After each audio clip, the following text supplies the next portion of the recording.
Greetings YouTube, JC here with a video chronicling my adventures in the world of vintage audio this week, and it has been an adventure. Way back in 1986, my dad gave me a turntable for my birthday. It was an Akai. It was a monstrous little machine with direct drive, quartz lock, dead on speed, very low wow and flutter, high torque motor, and very little rumble. It took a P-mount cartridge on a pre-balanced T4P tone arm. Never had to worry about setting tracking force or anti-skate. It was always right there. And the machine was extremely simple. All you had was one button on the front, and that was for adjusting the speed, and a reject button for automatically returning the tone arm. So you can imagine how tickled I was to see this machine available on eBay for purchase last Sunday. The original turntable of which I spoke is gone. I don't know whatever happened to it. I think it got lost in a move. And it was a very fine machine. So I wanted to replace it. I've been actually kind of looking for one of these turntables since I jumped back into vinyl in the first of the year. Well, this turntable arrived. It was in beautiful condition, and it is not the turntable that I remember from 1986. As a matter of fact, this turntable is a cheap version of that original turntable that I remember. It seems that Akai used the same cabinet for a lot of their turntables, and the quality difference is vast between the good ones and the bad ones.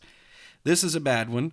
It's belt drive. It has an extremely wimpy motor in it. Of course, it arrived off speed. It played too fast. And the only way to adjust the speed are two little trimmers that are extremely inconveniently located under the left-hand front corner, and you have to go up through the bottom to get to them.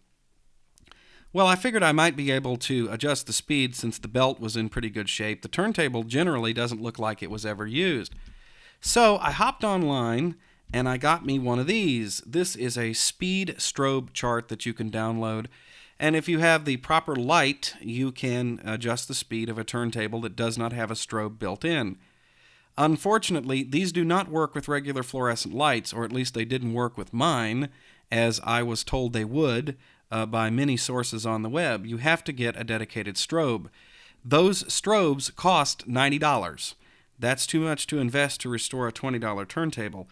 So I tried to set the turntable by ear, and I was actually pretty successful. I balanced it on a laundry basket, so it was pretty stable. Put a record on and just tweaked it, the little trimmers on the bottom. There's one trimmer for 45 and one for 33. I got it to be pretty close. I used a record from 1983 because I had the CD of the same record. I figured if I can get them to sound about the same speed, that'll be right. It's a method that I've used to adjust the speed on tape decks for a long time. Well, I did get it pretty close to being right. Then I put a 180-gram piece of vinyl on it, which is a modern pressing. Now, the old 120-gram pressings are really light and very thin. When you compare 120-gram to 180-gram, it's not the weight of the record you're talking about, it's the density of the vinyl. Modern vinyl pressings are extremely thick and much, much heavier than any LP produced since 1948. Early 1950s LPs were pretty thick and heavy, but not as thick as today's. So you really need to have a turntable that's got enough oomph to be able to turn one of these records at the right speed. This one did not have it, and with no way to adjust the speed on the fly, it was pretty much useless. However, there is an upside to this, and this is really what this video is about. This is the cartridge that came with the turntable. This is the Akai Pc 35. And this is a very fine-sounding cartridge. It has a conical stylus, and this is the cartridge that I remembered from my turntable from 1986. It's a very good-sounding cartridge. As a matter of fact, I still have many tapes that I made, dubbing records to tape from that original turntable, and the audio quality is fantastic. Got to playing around with the cartridge, which was in perfect condition. The stylus looks like it's never been used. It is the original RS-35 stylus, which is the part number for the Akai reference on this particular cartridge. There's not a whole lot of information on the web about it, but I was able to find a little bit. After looking at it for a while, I realized that this really was an Audio-Technica cartridge. Audio-Technica made a lot of P-mount cartridges for other manufacturers. So you will see cartridges that have the Technics brand name on them, Panasonic. You will also see Akai and many other manufacturers from the time that have cartridges that look like this, but they're actually Audio-Technica.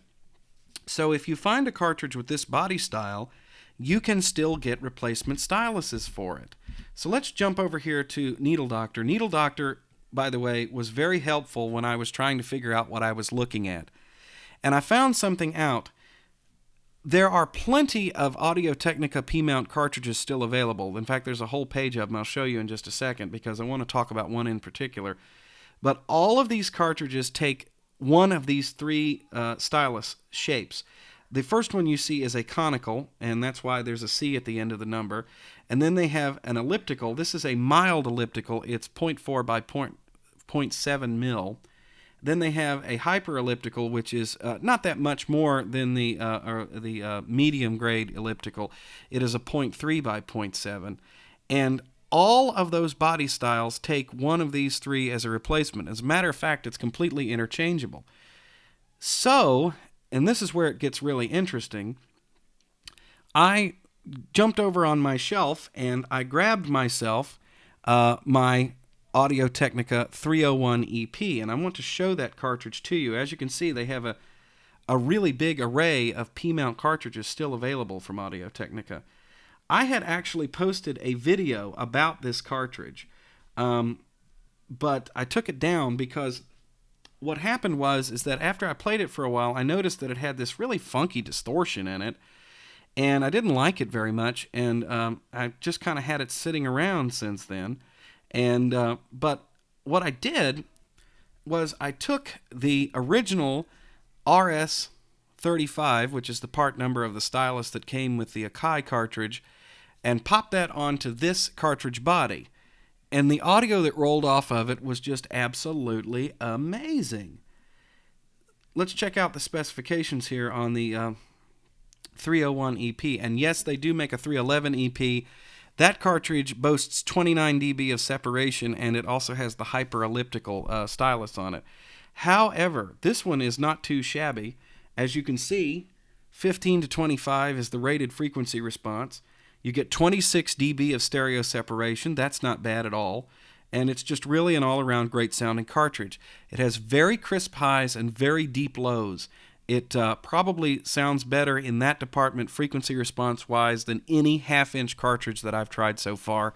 And if you've watched my videos, you know I've been through a lot of different half-inchers.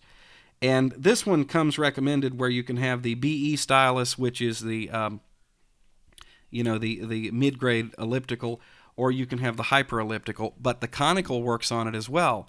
So when my RS-35 stylus that came with my turntable, that I got for less than $20, finally does fade away, I have the ability to grab myself one of these Audio-Technica conical styluses, and we can keep rocking and rolling down the road. These are monstrous sounding little cartridges, and I am just so satisfied with the way this sounds with the conical stylus, the original 1986 conical, that I'm going to stay with this for a while, and this does mark a departure. I'm going back to my old P-mount cartridges, which I tend to like better.